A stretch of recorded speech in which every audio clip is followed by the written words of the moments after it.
Hello guys, my people, my brother, ndagusuhuje kandi mwifurije kugubwa neza. Wewe wahisemo gukanda subscribe kuri YouTube channel Olivier Fernandez. Wewe wahisemo kuduha umwanya wawe ni iby'agaciro kandi komeza udukurikirane. Natwe ntituzahwema kubagezaho amakuru y'imyidagaduro azaba agezweho mu Rwanda ndetse no ku isi yose muri rusange. Ni iby'agaciro kandi komeza udukurikirane kandi subscribe kugira ngo tujye dukomeza kubana mu biganiro byacu byose by'imyidagaduro. Tuzatukugezaho amakuru y'imyidagaduro haba muri music, cinema ndetse na sport. Rezami ku munsi w'ejo reka amakuru yacu tuyakomereze mu gihugu cy'u Rwanda. Habaga finale Miss Rwanda cyangwa se amarushanwa ya Nyampinga y'u Rwanda yarangiraga ku munsi w'ejo herukanwaga umukobwa wahize abandi, umukobwa ugiye guhagararira u Rwanda mu mwaka wa 2022. Nta wundi rero yabaye Nshuti muheto nimero 44. Nshuti muheto Divine yambitswe ikamba rya Nyampinga y'u Rwanda wa 2022 mu gihe igisonga cya mbere cyabaye Keza Mayorita naho icya kabiri aba Kayumba Dariana. Ibirori byo gutora no gutangaza Nyampinga y'u Rwanda wa 2022 byabereye mu Ntare Conference Arena, aho byatangiye ku mugoroba wo kuwa gatandatu tariki 19 Werurwe mu mwaka 2022 bisozwa mu rukerera rwo kuwa 20 mu kwezi kwa gatatu 2022. Rero akaba Nshuti Divine Muheto yaregukanye ikamba rya Miss Rwanda asimbura Ingabire Grace wabaye Miss wa 2021. Rero Nshuti Divine Muheto akaba bashije kwegukana iri kamba rya Nyampinga w'u Rwanda 2022. Nshuti muheto Divine yambitswe ikamba asimbura Ingabire Grace wari ufite iry'umwaka ushize wa 2021. Uyu mukobwa w'imyaka 18 Nshuti Divine Muheto yitabiriye Miss Rwanda yinjiriye ku itike y'intara y'Iburengerazuba, aho yanyuze mu ijonjora ryabereye mu karere ka Rubavu hari kuwa 30 Mutarama mu mwaka 2022.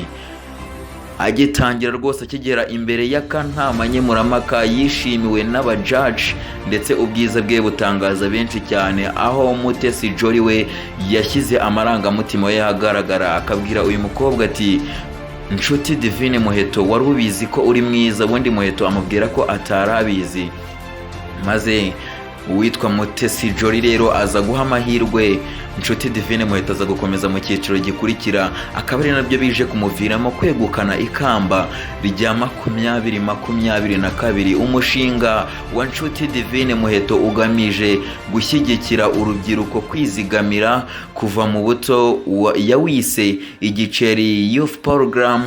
Ateganya kuwushyira mu bikorwa binyuze mu bukangurambaga azakorera mu bigo by'amashuri abanza ndetse n'ayisumbuye, ndetse akazifashisha ibinyamakuru ndetse n'imbuga nkoranyambaga. Nshuti Divine Muheto yatoranyijwe nk'uhiga abandi mu bakobwa 19. Uburanga bwe bimwe mu byamufashije kuba Miss wa 2022. Uburanga, umuco, ubwenge bituma abanyampinga w'u Rwanda wa 2022. Irushanwa ry'ubwiza Miss Rwanda ryatangiye mu mwaka w'1993. Icyo gihe Nyampinga yabaye Miss Uwera Darira, ryambitswe Bahati Grace mu mwaka 2009. Mu mwaka 2012 rihabwa Kayibanda Mutesi Arore, mu gihe mu mwaka 2014 ryambitswe uwitwa Akiwacu Kalombe Kundwa Dariane, umukobwa wari ufite amazina menshi cyane rwose. Mu mwaka 2012 ubona ko byari spectacle cyane. Arihabwa mu mwaka 2015.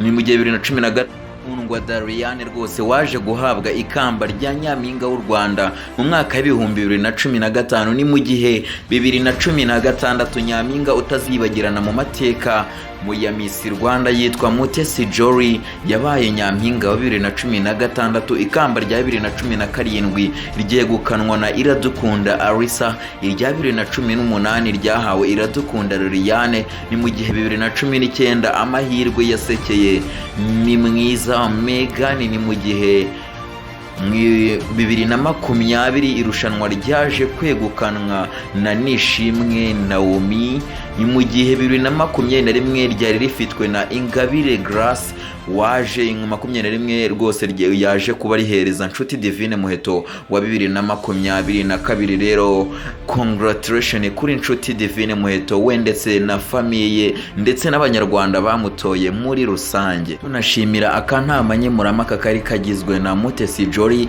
babashije kwitwara neza muri irushanwa rya Nyampinga y'u Rwanda, bakaba babashije kugaragaza ko nshuti Divine Muheto ari we nyampinga wa 22. Ikintu cyaje kugaragara kuri social media nuko buri muntu wese akubwira ko ari ubwa mbere Miss Rwanda ibaye mu mucyo, ari ubwa mbere ubu wabonaga yuko bajyaga gutanga igihembo ukabona barahuza n'abantu bari baje kureba ibi birori byo gutanga ikamba rya Nyampinga wa 2022.